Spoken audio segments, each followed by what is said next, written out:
అందరికీ నమస్కారం. జంట నగరాలైనటువంటి హైదరాబాద్, సికింద్రాబాదు, మేడ్చల్, రంగారెడ్డి జిల్లా పరిధిలో దేశానికి సేవలు అందించి మనము ఈనాడు బ్రతికి పట్టగట్టి మన మాతృ దేశమైనటువంటి తెలుగు రాష్ట్రాలలో మనం తిరిగి వచ్చాం. ఈనాడు హైదరాబాదులో మనం జీవనం గడుపుతున్న ఈ ప్రస్తుత తరుణంలో మనకు ప్రభుత్వం నుంచి రావాల్సిన కొన్ని సంక్షేమాలు, అంటే ముఖ్యంగా ఉండటానికి ఒక ఇల్లు, చేసుకోవటానికి ఒక ఉద్యోగము, పిల్లల చదువులకు ప్రభుత్వ రాయితీ, ఈ మూడు మనం సమకూరితే మనము గౌరవంగా ముందు మన పిల్లలను చదువుపించుకుంటూ మనం ఉద్యోగాలు చేసుకుంటూ కుటుంబాలు గౌరవంగా నడుపుకునే అవకాశం మనకు ఉంటుందని ఆశిస్తూ నేను హైదరాబాద్ 1988లో రిటైర్మెంట్ అయి వచ్చి 99లో ఈ కష్ట సుఖాలన్నీ మన తెలుగు రాష్ట్రాలలో చూసిన తర్వాత మాజీ సైనికుల సంక్షేమాల మీద ఎవరి దృష్టి లేదు. దీన్ని మనము కనీసం వాళ్ళ దయాదాక్షిణ్యాలు కావాలి అంటే ప్రభుత్వ ఆదరణ మనకు కావాలి అంటే మనము వేల సంఖ్యలో మాజీ సైనికులు ఈనాడు జంట నగరాల్లో జీవిస్తున్నాం. మరి మన కుటుంబాల పరంగా చూసుకుంటే కొన్ని వేల లక్షల ఓట్లు కలిగి ఉన్నాం. ఈనాటి వరకు కూడా మూగజీవులాగా ఓట్లు వేస్తున్నాం, పార్టీలను గెలిపిస్తున్నాం, మన భవిష్యత్తును మార్గాలు వేసుకోలేక ఉండిపోయింది. ఈనాడు మన జనజీవనంలో ఉండి మన సమస్యలను మనం పరిష్కరించుకునేలాగా పోవాలి అంటే ఒక సంఘం స్థాపించడం అవసరమని 99లో నేను మన అల్వాల్ నుంచి మాజీ సైనికుల సంక్షేమ సంఘం అల్వాల్ అనే పేరు మీద 7516/1999 మీద రిజిస్ట్రేషన్ చేయటం జరిగింది. ఆనాటి నుంచి పోరాడుతూ అప్పుడున్న ప్రభుత్వాలను మనం రిక్వెస్ట్ చేస్తూ మాకు ఉండటానికి గృహస్థలానికి స్థలం ఇవ్వండి అని రంగారెడ్డి జిల్లా కలెక్టర్ అయిన అజయ్ జైన్ గారికి రిక్వెస్ట్ చేయటం జరిగింది. అప్పుడు ఆయన పరిశీలించిన మీదట ఎంతమందికి మీకు మీ లిస్ట్ పరంగా ఎంతమంది అంటే అప్పుడు నా దగ్గర 900 మంది ఉన్నారు లిస్టు. ఆ లిస్టు సబ్మిట్ చేస్తే సరే అండి, మీకు నేను ఎంఆర్ఓకు రాస్తాను, మీరు ఎంఆర్ఓ గారికి లెటర్ తీసుకుపోయి ఆయన ద్వారా పరిశీలించుకొని ల్యాండ్ డీటెయిల్ తెస్తే మీకు ఇస్తాను అని చెప్పడం జరిగింది. ఆ విధంగా చేశాను. అప్పుడు షామీర్పేట ఎంఆర్ఓ గారు దృష్టికి తీసుకెళ్ళటం, ఆయన కనికరించి మా మీద దయతో సర్వే చేపించి 46 ఎకరాల 12 గుంటలు మాజీ సైనికులకు కేటాయిస్తున్నట్టుగా రిపోర్టు ఆర్టీఓకి ఇవ్వటం జరిగింది. ఆర్టీఓ రాములు గారు మా మీద ఒక వాత్సల్యంతో వీళ్ళకి ఎంబడే ఈ స్థలము మాజీ సైనికులది అయినప్పటికీ అది ఫ్రీగా ఉంది, ఎవరి ఆధీనం లేదు, ఇవ్వటానికి సిద్ధంగా ఉంది కాబట్టి ఎంబడే మనము వీళ్ళకి ఇళ్ల స్థలాలు ఇవ్వచ్చు అని అప్పుడు కలెక్టర్ అజయ్ జైన్ గారికి ఆయన లెటర్ ఇవ్వడం జరిగింది. ఆ లెటర్ కలెక్టర్ గారికి చేరిన తర్వాత మాకు ఇవ్వాల్సిన ఆదేశాలు ప్రభుత్వం కొద్దిగా తాస్తారం చేసి ఇవ్వకపోవటం వల్ల ఆ ఇళ్ల స్థలాలు చేతికి రాకపోవటం బాధ చెందిన నేను ఈ విషయమై హైకోర్టును ఆశ్రయించడం జరిగింది. సార్, మాకు ఈ విధంగా కేటాయించారు కానీ మాకు చేతికి ఇవ్వటం లేదు, మేము ఎవరితో చెప్పుకుంటే మాకు న్యాయం జరుగుద్ది అని. అప్పుడు హైదరాబాద్ హైకోర్టులోని జడ్జి గారు వివిఎస్ రావు గారు దాన్ని పరిశీలించిన మీద వీళ్ళకు 150 గజాలకు ఇష్యూ చేయండి, ఇది మేము ఆదేశిస్తున్నాం. అదేవిధంగా సంఘానికి చెప్తున్నాం, మీకు ఇళ్ల స్థలాలు ప్రభుత్వం ఇవ్వనట్లయితే నెల 2 నెలల గడువు ఇచ్చాడు, ఇవ్వనట్లయితే మీరు ఎంబడే మా కోర్టుకు వచ్చి చెప్పండి అని చెప్పడం జరిగింది. సరే, ఏది ఏమైనా ఆ లెటర్లు పోయినాయి, ప్రభుత్వం కన్సిడర్ చేయలేదు, అది అట్టనే ఉండిపోయింది. నాకు తెలియకపోవటం వల్ల నేను కోర్టును అప్రోచ్ ఎంబడే కాకపోవటం ఇది నిలబడిపోయింది. ఈనాడు చంద్రబాబు మొదలుకొని, కిరణ్ కుమార్ రెడ్డి మొదలుకొని, రోసయ్య గారు మొదలుకొని ఇంతమంది మారిపోయిన సందర్భంలో ఈనాడు మన తెలంగాణ ముఖ్యమంత్రిగా కేసీఆర్ సీట్లో కూర్చున్న తర్వాత మాకొక ధైర్యం వచ్చింది. ఏంటంటే ఆయన ప్రతి ఒక్కరిని ఆదరిస్తున్నాను, నా కడుపులో నా కన్న బిడ్డలను చూసుకున్నట్టుగా చూసుకొని మీకు అన్ని వస్తువులు కల్పిస్తాను ఎవరైనా సరే అని చెప్పడం జరిగింది. అదేవిధంగా మాకు బాధ్యత వహించడానికనే సందర్భం వచ్చేటాలకనే వరంగల్ నుంచి కెప్టెన్ లక్ష్మీకాంతారావును రాజ్యసభ సీట్ ఇస్తూ మాజీ సైనికుల సమస్యలను మీరు బాధ్యత తీసుకొని పరిష్కరించండి అని ఆయనకు చెప్పడం జరిగింది. తర్వాత నేను లక్ష్మీకాంతారావు సార్ పోయి కలవటం జరిగింది. సార్ ఈ విధంగా ఉందని, కానీ ఏ కారణాలు అయితేనేమి ఆ పని అనుకున్నట్టుగా మాకు జరగలే, మాకెవరు ఇయ్యలే. ఈనాడు ప్రభుత్వం మీద మాకు అచంచలమైన విశ్వాసం అన్నమాట, కేసీఆర్ మీద, కేటీఆర్ మీద. ఏంటంటే వాళ్ళు ప్రజల్లో ఆ విధంగా మమేకమై తిరుగుతున్నారు, మంత్రుల చేత ఆ విధంగా పనులు చేపిస్తున్నారు. ఇంత చేస్తున్న వీళ్ళు సైనికుల ల్యాండ్, జవహర్ నగర్ అనేది మాజీ సైనికుల ల్యాండ్ అని చరిత్ర చెప్తుంది అంటారు. మరి చరిత్ర చెప్తే మాజీ సైనికులకైతే అందటంలే. అంతకుముందు ఏమందిందో ఏమో ఆ రికార్డు మనకు తెలియకపోయినప్పటికీ ఇప్పుడు ముఖ్యమంత్రి గారు కేసీఆర్ గారు మా మీద ఆదరణ ఎందుకు లేదు? ఇప్పుడు దాదాపు 1,20,000 చిల్లర మాజీ సైనికులం జంట నగరాల్లో ఉండం. మా ఫ్యామిలీ పరంగా చూసుకుంటే మినిమం చూసుకున్న కూడా 20 లక్షల ఓట్ల పైగా మేము ఓటు కలిగి ఉన్నాం. మూగజీవుల్లాగా ఎలక్షన్ వచ్చేటల్లో ఓట్లు వేపిస్తున్నాం, మా ప్రభుత్వాలను గెలిపించుకుంటున్నాం.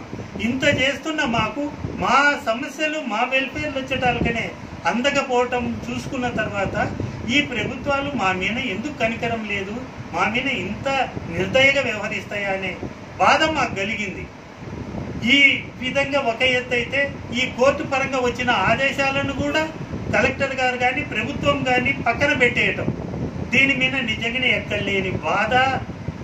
ఏంటంటే ఎవరు మా కష్టసుఖాలు తెలుసుకునేది అనేది. రెండోది, ఏదైనా సైనిక వర్గాలలో ఎవరికైనా బాధ్యతలు చేయాలి అంటే సిపాయిగా చదువుకున్న ఎక్సర్వైస్ మ్యాన్లను, కొద్ది గొప్ప దేశభక్తి గల వాళ్ళను మాకు ఇన్ఛార్జీలుగా పెట్టి మాకేమన్నా పనిచేస్తారు తప్ప అధికారులను మాకు ఇన్ఛార్జీలుగా పెడితే వాళ్ళు మాకు పని చేయటం లేదు అనేది చరిత్ర చెప్తుంది. అదేవిధంగా ఇప్పుడు రిపీట్ అయింది. మేము మన కెప్టెన్ లక్ష్మీకాంతారావు గారిని డైరెక్టరేట్లో మీటింగ్ పెడితే, సైనిక డైరెక్టరేట్లో ఆడపోయి రిక్వెస్ట్ చేస్తే, అవయ్యా మరి ప్రభుత్వానికి మనం చెప్పుకుందాం, ఎప్పుడో ఒక రోజు కనికరించకపోతా అనంతవరకు అన్నారు తప్ప ఆ కనికరం ఎట్లుంటుందో చెప్పలేకపోయాం. మాజీ సైనికులందరికీ ఒకటే రిక్వెస్ట్, మనం వేల సంఖ్యలో ఉండి మనం ఐకమత్యంగా ప్రభుత్వానికి ఓట్లేసి గెలిపిస్తూ అందరం పోయి అయ్యా మాకెందుకు మా సంక్షేమాలు అందించరు అని ఇటు సీఎంను కానీ, కేటీఆర్ను కానీ, మినిస్టర్లను కానీ, బాధ్యులను కానీ అడగలేకపోతున్నామంటే మనం కూడా నిర్లక్ష్యంగా ఉన్నట్టే కదా. సైనికులం దేశానికి చేసినాం అనుకుంటాం, మనకు సిగ్గుండాలి. దేశానికి చేసి దేశ పౌరులను కాపాడి వచ్చిన మనము మన సంక్షేమాలు అందుకోవడానికి మనం ముందుకు రాలేకపోతున్నామంటే మన దేశభక్తి ఎక్కడికి పోయింది? సైనికులారా, మీరు ఎప్పటి వరకు ఒకటిగా వాయిస్ ఎత్తరు, ఒకటిగా ప్రభుత్వాన్ని అడగరు. ప్రభుత్వం మన గురించి పట్టుకునేంత టైం కానీ మన మీద భక్తి కానీ లేదు. యుద్ధం వచ్చినప్పుడు మాత్రమే సైనికుడు గుర్తొస్తాడు ఈ ప్రజలకు కానీ ప్రభుత్వాలకు కానీ. మంత్రులు మంత్రులంతా వాళ్ళ రక్షణకు మనం ఉంటాం, వాళ్ళని కాపాడుకుంటాం అనేదే చూస్తున్నారు తప్ప కాపాడిన వాడి భవిష్యత్తు రేపేంటి, వాడికి మనం ఏం చేయాలి అనే చిత్తశుద్ధి లేకపోవటం అనేదే మనకు ఎక్కడ లేని వీక్నెస్. ఈ పరిస్థితుల నుంచి బయటపడాలి అంటే కేటీఆర్ కానీ ముఖ్యమంత్రి కానీ మనం చలో సెక్రటరేటో లేదంటే చలో ప్రగతి భవనం అని ఎప్పటి వరకు మనం వాకింగ్గా పోయి వాళ్ళని కలిసి మన సమస్యలు చెప్పుకోము, అప్పటి వరకు మన బాధలు వినటానికి ఎవరున్నారో ఒక్కసారి ఆలోచించండి. నేను 99 నుంచి ఈ సంఘం పరంగా పోరాడుతున్నా. నాకు ఎంఆర్ఓ విక్టర్ గారు జైలుకు పంపారు ల్యాండ్ మీనికి పోయినాడని. అదేవిధంగా అల్వాల్ పోలీసులు జైలుకు పంపారు. అదేవిధంగా హెచ్ఎం హూడా వాళ్ళు నాకు ల్యాండ్ మీనికి వచ్చి ఆడ కూర్చున్నాడు అనవసరంగాని వాళ్ళు జైలుకి పంపారు. ఈ విధంగా నేను జైలుకు పోయి బయటికి రావటమే జరుగుతుంది తప్ప మరి నేను ఎవరి గురించి, నా ఇంటి గురించి, నా సొంతం గురించి నేనేమైనా చేసుకుంటే ఏ ఒక్కళ్ళైనా నన్ను చెప్పండి, గౌడ్ గారు మీరు ఈ విధంగా పబ్లిక్ను దోచుకుంటున్నారు, ప్రభుత్వ ఆస్తులను దోచుకుంటున్నారు అని చెప్పండి, మీ కాళ్ళ కింద దూరిపోతా. ఇప్పటికైనా అప్పటి నుంచి ఇప్పటి వరకు మీ ఎదురుగా ఉన్నా, రాండి పరిశీలించండి. మా సైనికుల కుటుంబాలను మీరు పట్టించుకోవటం లే. రెండోది, రెండో ప్రపంచ యుద్ధం నుంచి 62 చైనా యుద్ధం, 65 పాకిస్తాన్ యుద్ధం, 69 1999 కార్గిల్ యుద్ధం, ఇన్ని యుద్ధాలు చేసి సైనికుడు శత్రువులను సంహరించి వాడు ఎంతో మంది సైనికులు వేల సంఖ్యలో చనిపోయిన 71లో అయినా కూడా ప్రజల రక్షణార్థం, ప్రభుత్వ అధికారుల రక్షణార్థం, దేశ రక్షణకై వాళ్ళ యవ్వనాన్ని ప్రతిదీ రక్తాన్ని తర్పణ చేసిన ఈ కుటుంబాలను ఒక్క తెలుగు రాష్ట్రాలలో మాత్రమే వీళ్ళను పట్టించుకోవటం లేదు. ఎందుకు? దీని వెనుక ఏంటి కారణం ఏందయ్యా అంటాలకనే ఇటు ప్రభుత్వాలకు కానీ, ఇటు ప్రజలకు కానీ, ఇటు మాజీ సైనికులకు కానీ సాధించుకుందామనే ఉత్సుకత లేకపోవటం, చలో అసెంబ్లీ అనేది నడవలేకపోవటం, ఇవన్నీ మన వీక్నెస్ కింద తీసుకొని ప్రభుత్వం మనల్ని నడుపుతుంది. మరి ఈనాడు కేసీఆర్ గారి దృష్టికి ఒక చిన్న మాట పోయినా కూడా ఆయన ఎంబడి ఇంప్లిమెంట్ చేసి ఇది జవహర్ నగర్, ఏది బాలాజీ నగర్, చెన్నాపూర్ లోని సైనికుల ల్యాండే కదండి, మరి వాళ్ళకి ఇవ్వటానికి ఏంటి ప్రభుత్వానికి అనే ఒక్క మాట క్వశ్చన్ రైస్ అయిందంటే, మాజీ సైనికులు ఇక్కడ జంట నగరాల్లో ఎన్ని వేల మంది ఉన్నారో అన్ని వేల మందికి కూడా 200-250 గజాలు లేదంటే 150 గజాలు ఇళ్ల స్థలం పంచి వాళ్ళందరినీ రీసెటిల్ చేయడానికి అవకాశాలు ఉన్నాయి. ఈ అవకాశాలను మనమై కోల్పోతున్నామని గుర్తించాలి. హూడా పరంగా చూసుకుంటే హూడా ఇప్పుడు పక్కకు తప్పుకున్నది. ఇప్పుడు ల్యాండ్ పరంగా చూసుకుంటే ల్యాండ్ పరంగా కలెక్టర్ గారికి పోయి కలిసాము. ఎంవి రెడ్డి గారు జాయింట్ కలెక్టర్కు రిఫర్ చేశారు. జాయింట్ కలెక్టర్ గారు దాన్ని తీసుకొని రీసర్వే చేపించి అది ఇంప్లిమెంట్ అయ్యి వస్తే 150 గజాల లెక్క ఈ కోర్టు ఏదైతే శాంక్షన్ చేసిందో 514 మందికి వాళ్లకు మాత్రమే దొరికే అవకాశం ఉంది.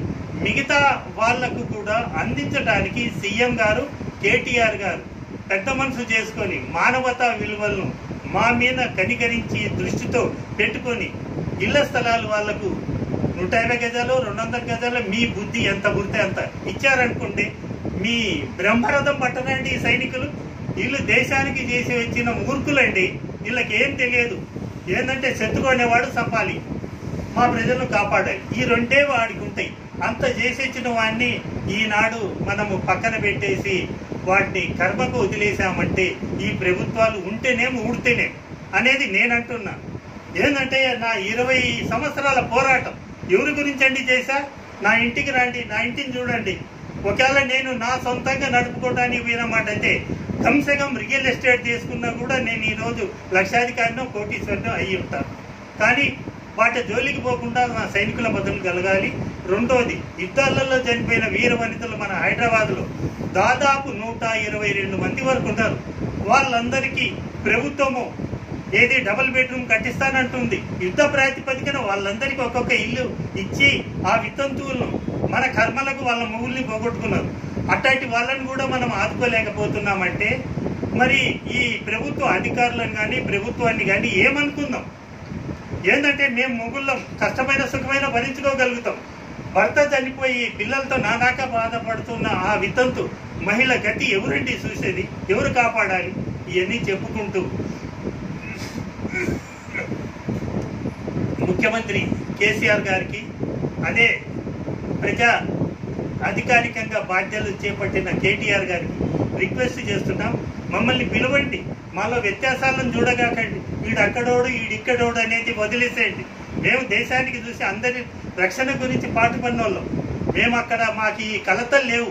వీడు తెలంగాణ వాడు, వీడు ఆంధ్ర వాడు, ఏ బీహార్ వాళ్ళ, ఆ రాజస్థాన్ వాళ్ళ అని ఈ బుద్ధులు ఉండేటి కాదు. కానీ వీడికి వచ్చిన తర్వాత ఇవన్నీ చూస్తున్నాం. వీటి నుంచి మమ్మల్ని బహిష్కరణ చేసి మమ్మల్ని దేశభక్తి గల సైనికులుగా గుర్తించి మా సమస్యలను మీరు బాధ్యతగా తీసుకొని మమ్మల్ని చేయండి. మాకు ఇన్ఛార్జిగా జిల్లా సైనిక డైరెక్టరేట్లో లంచాలు మరి సైనికులు పోయిన ప్రతి ఒక్కరి దగ్గర లంచాలు ఇవ్వందే పనిచేస్తున్నారు. నేను డైరెక్ట్గా మీతోటి చెప్తున్నా, మీకు ఏ కొద్దిగా డౌట్ ఉన్నా ఎంక్వైరీ చేయాలన్నా రాండి, ఎంక్వైరీ చేపిస్తాం.